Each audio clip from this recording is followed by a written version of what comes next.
అన్ని పేపర్లు తీసుకురమ్మంటే ఇంగ్లీష్ మాత్రం తెచ్చాడు.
ఎలా పేపర్ కొన్నావు? 6 సీసాలు పాలు తెప్పించావు. వాళ్ళు వస్తున్నారుగా. 3 రోజులుగా ఇదే మాట వింటున్నాను. ఇదిగో కొడుకులు వస్తున్నారు, అదిగో కోడలు వస్తున్నారు అని. అయినా నీ చేదస్తం కాకపోతే వాళ్ళు వచ్చాక ఏం కావాలో కొనుక్కోకూడదేంటయ్యా? అప్పటికప్పుడు దొరకకపోతే వాళ్ళు కష్టపడిపోతారు. ఇవన్నీ ఉంటే పెద్ద పడినట్టు. నీ పట్టుదల కాకపోతే పాపం ఆ బాబుని ఎందుకు చెప్పి ఇబ్బంది పెట్టడం? వాళ్ళకు ఉండేదే పట్టుమని 10 రోజులు సెలవులు. అందులో వాళ్ళ సొంత పనులే చేసుకుంటారా? ఈ ముసలాయన కోసం తీర్థయాత్రలే చేస్తారా? పోనీదేమన్నా దగ్గర దాపా? అబ్బా ఏంటిది? పెట్టేది. ఆ పెద్ద అబ్బాయి ఏమో అక్కడెక్కడో జబ్బలు పూజించి రావాలి. ఆ రెండో అబ్బాయి ఏమో అదే మహాత్మా గాంధీ.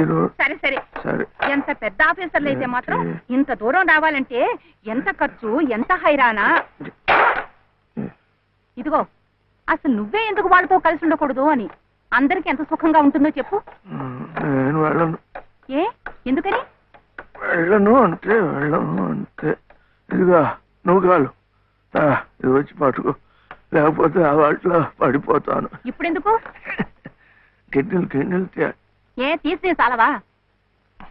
అందులో చిల్లులు ఉంటే ఎందుకు అరుస్తా? పడితే నేనేగా.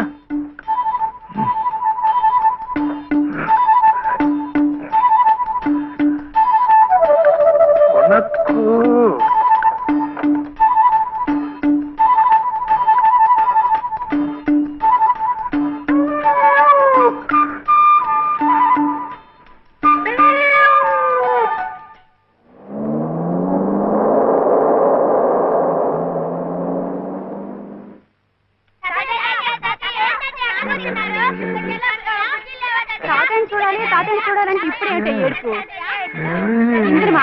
నమస్కారం మావయ్య, బాగున్నారా? ఊరుకమ్మా ఊరుకో, తాజాకి వస్తున్నానన్నా. బయటికి వెళ్ళి ఆడుకోండిరా. ఊరుకోనా? మొన్న రాలేదు. అది మన దీప్తి లేదు, దీప్తి కాలేజీ కథల పోటీల్లో దానికి ఫస్ట్ ప్రైజ్ వచ్చింది. దీప్తి ఆ ఫంక్షన్ పూర్తయ్యేసరికి కాస్త ఆలస్యమైంది, ట్రైన్ మిస్ అయిపోయింది. ఏం కథ రాశావు నువ్వు? ఏం లేదు తాతయ్య, డాడీ అలాగే చెప్తారు. చిన్న వయసులోనే కళ్ళజోళ్ళు. ఏమే నూకాలు, మావయ్య గారు ఆరోగ్యంగా ఉంటున్నారటే? ఏం ఆరోగ్యం అమ్మా, మిగిలిన రోజులు ఎలా ఉన్నా మీరు వచ్చిన 10 రోజులు మాత్రం పసిపిల్లలా సంబరంగా ఉంటారు. తాతయ్య దగ్గరికి వెళ్ళి పోనీ మాతో పాటే తీసుకెళదాము అంటే ఆయన ఇల్లు వదిలిపెట్టి రానంటారు. నేను చెప్పి చూశాను. అబ్బే మొండిగటం. ఈ ముసలాయన కోసమన్నా మీ బంగ్లాలో అవన్నీ మర్చిపోయి 4 రోజులు సర్దుకుపోవాలమ్మా. ఇది మా నాన్న, ఇది మా తాతయ్య. ఇది మా తాతయ్య, ఇది టెంకాయ వేలు. తాతయ్య తాతయ్య, నువ్వు చిన్నప్పుడు ఇది వాయించేవాడువా? తాతయ్య ఇది నీకోసమే తెచ్చాను, చూడు ఎంత బాగుందో. పాప కన్నం పెట్టి తీసుకొస్తాను. తాతయ్య ఒకసారి వాయించువా? వాయించు తాతయ్య. ప్లీజ్ తాతయ్య. ఏం తాతయ్య?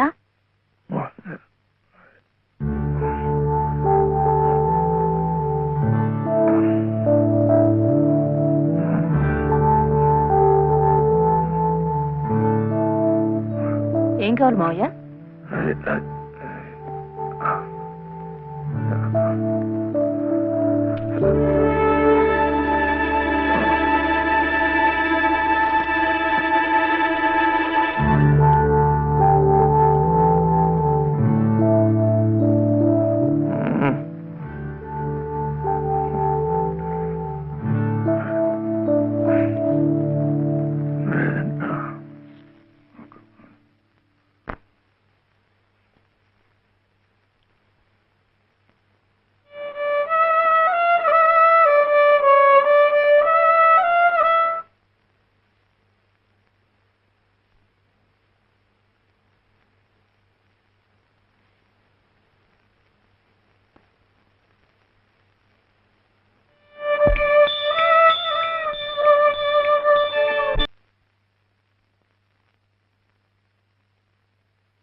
of the Father, and of the Son, and of the Holy Spirit. Amen. Amen. And the grace of our Lord Jesus Christ, And the grace of our Lord Jesus Christ, and the love of God, and the love of God, the fellowship of the Holy Spirit, and the fellowship of the Holy Spirit be with you all. be with you all. Amen.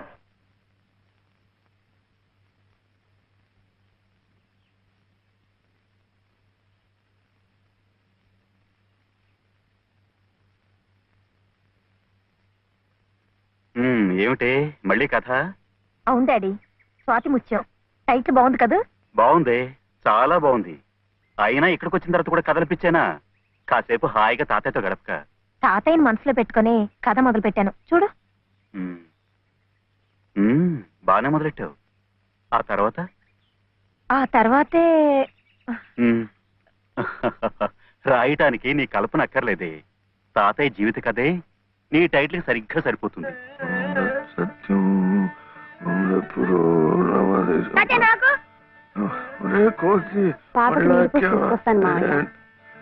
తాతయ్య తాతయ్య ఈసారి కథల పోటీల్లో నాకింకా మంచి పేరు వస్తే నీకింకా ఇష్టమేగా? మళ్ళీ ఫస్ట్ ప్రైజ్ వస్తే నీకింకా ఇంకా సంతోషమేగా? సంతోషమే. అయితే నీ కథ చెప్పవా, నేను రాసుకుంటాను. నాకు అంటూ వేరేగా కథేం లేదు. మీ నానమ్మ కథే నా కథ. పోనీ అదే చెప్పు తాతయ్య, నేను రాసుకుంటాను.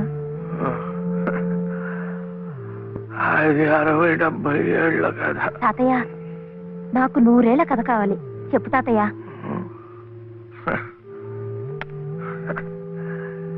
ఏం చెప్తా?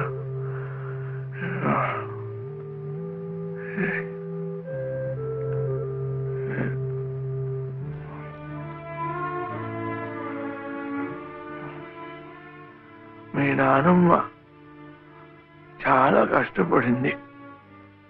చిన్నతనంలోనే పసుపు కుంకుమం తీసుకెళ్ళిపోయాడు ఆ దేవుడు.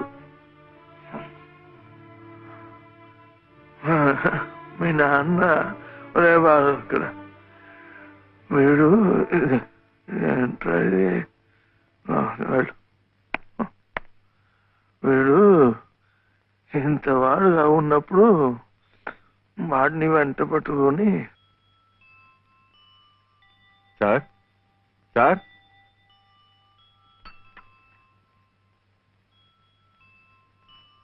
నమస్కారం బాబు. నమస్కారం అమ్మా. రండి బాబు, రండి అమ్మా. ఇదేనా మా తాతయ్య గారి ఇల్లు? అమ్మా, కోళ్ళ గారు వచ్చారమ్మా.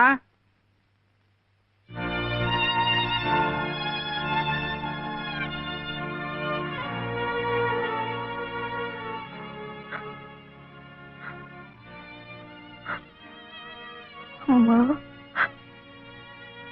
లలిత, లలిత,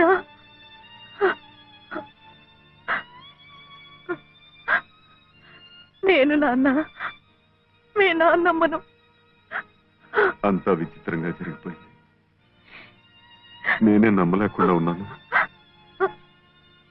వాడి మనసుకు నచ్చిన అమ్మాయిని చేసుకున్నాడు. ఎక్కడున్నా వాడిని చల్లగా చూడు తండ్రి అని ఆ దేవుడికి మొక్కుకున్నానే కానీ మమ్మల్ని కాదని వెళ్ళిపోయాడని ఎన్నడూ బాధపడలేదు. ఎప్పటికైనా ఆయన మనసు మారకపోతుందా, నా కొడుకు కోడలు నా ఇంటికి రాకపోతారా అనుకున్నానే కానీ ఇలాంటి రోజు వస్తుందని ఎన్నడూ ఊహించలేదు.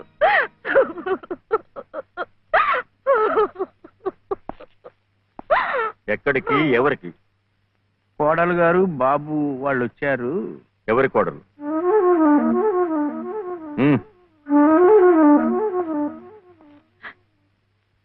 ఏమండి, వాళ్ళు తప్పే చేశారో ఒప్పే చేశారో అన్యాయం జరిగిపోయింది.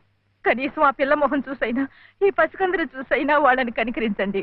రాజేశ్వరి, నా మాట కాదని ఈ పిల్లను పెళ్లి చేసుకున్నాడని నా కన్న కొడుకుని ఇంట్లోంచి పొమ్మన్నాను. పాడైపోయాక వీళ్ళెవరు రావడానికి? రావు గారు, మీరే అలా అంటే వాళ్ళు ఎక్కడికి వెళ్తారు, ఎలా బతుకుతారు?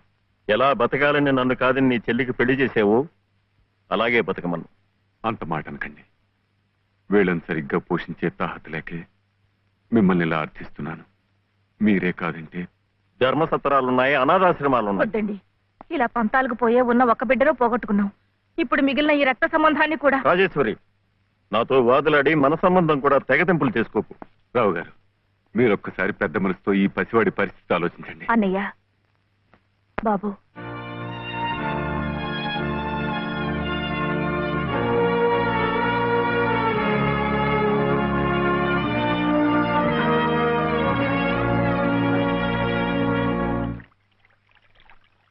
అబ్బా ఏమిటోనయ్యా చలపతి, ఇందాకటి నుంచి చూస్తున్నాను. జరిగిన దానికి అక్కడే కూర్చుని ఓ నిట్టూర్పు విడిచేద్దామంటే ఏది నిట్టూర్పు రాందే, ఒట్టి సొట్టూర్పే గాని. నువ్వా ఒకే అన్నవి, ఆ అమ్మాయి ఒకే చెల్లెలు, మీది సామాన్యమైన కుటుంబం. దీనికి పెద్ద నిట్టూర్చాల్సిన అవసరం లేదు. ఎందుకంటే దేశంలో కోట్లాది ప్రజలు మనలాంటి వాడే కాబట్టి. ఓ కోటీశ్వరుడు కొడుకు తండ్రిని ఎదిరించి మన లలితమ్మను పెళ్లి చేసుకున్నాడు అంటే ఇది పెద్ద నిట్టూర్చాల్సిన విషయం కాదు. లక్షల పెళ్లిళ్ళు ఇలాగే జరుగుతున్నాయి కాబట్టి. కానీ 5 సంవత్సరాలు తిరగకుండానే అమ్మాయి 5వ తరం పోగొట్టుకుని పుట్టింటికి తిరిగి వచ్చేసిందే, అది నిట్టూర్చాల్సిన విషయం. అప్పుడే నిట్టూరు చేశాను. ఇక పోతే ఆ రావు గారు పంతాలకు పోయి దయాదాక్షిణ్యాలు లేకుండా కోడల్ని మనవణ్ణి ఇంట్లోంచి బయటకు గెంటేశాడే, అదేమన్నా కథదయ్యా, పోనీలే కదా అని నిట్టూరు చదివేయడానికి. అదే అక్కడ కూర్చుని తలుచుకుని గుండె తరుక్కుపోయి, బాబు గుండె తరకపోయిన ఉండు, అప్పుడే సొట్టూర్పు వచ్చేసింది. సరే, ఆ విషయాన్ని వదిలే. మనం నిట్టూర్చి ఆ రావు గారు సొట్టూర్చాలంటే ఒక్కటే మార్గం ఉంది. ఆయన్ని కోర్టుకి ఈడ్చి భరణం కక్కించడమే. ఇంకా ఎందుకులేండి వీధిని పట్టాం. ఏదో భగవంతుడు దానికి అలా రాసి పెట్టాడని సర్దుకుపోవటమే మంచిది. ఇలా సర్దుకుపోతే తన బాధ్యత తగ్గిపోయిందని దేవుడు కూడా నిట్టూరు చేస్తాడు. నా మాట విను ఉభయకుశలోపరి. మైసూరెద్దు లాంటి మేల్జాతి లాయర్ని పెట్టి ఆ రావు గారిని గానుగలో తెలక చెక్కలా నలిపేసి భరణం పిండేద్దాం. ఈ పిండుదల నిమిత్తం ప్రస్తుతానికి 2 శాతాలు ఓ 200 ఇచ్చేయి. ఆ తర్వాత పని జరుగుదలను బట్టి శాతం అర్థమైంది కదా? ఇద్దు గాని. గురవయ్య గారు అరచేతిలో స్వర్గం చూపించకండి. అసలే చలపతి బాబు గంగోలు అంటువాడు. అందరిలాగా ఆయన్ని కూడా గాను కట్టి తిప్పకండి. ఓ వెంకటస్వామి, చీటీ గుడ్డని పట్టుబట్టని ఒకే బండకేస్తుంది నువ్వు. ఎవరిని ఎలా చూడాలో నాకు చెప్తావా? మీకే చెప్పాలయ్యా. ఆ దేవుడి గుళ్ళో దీపారాధన కూడా కలిసి నుండి పంపించారు రకం మీరు. ఈ విషయం ఆ దేవుడే పట్టించుకోవడం లేదు. మానవ మాత్రం నువ్వేమిటి? నువ్వు నోరు పోయి. అమ్మమ్మా వింటున్నాను, చెప్పవే. అనంతలక్ష్మి గారింట్లో వాళ్ళ పాప ఆయన తొట్లో వేస్తున్నారట. ఏమైనా ఇస్తే బాగుంటుందేమో. మీ నాన్నకు పుచ్చుకోవడం తప్ప ఇవ్వడం అలవాట్లేదుగా. అయినా పెద్దానికి నన్ను అడుగుతారేమిటే? మీ నాన్నని పిన్నిని వదిలేసి. సర్లే, నిన్నింకేం అడగను పో. మీ బావను అడుగుతావా? అస్సలు అడగను.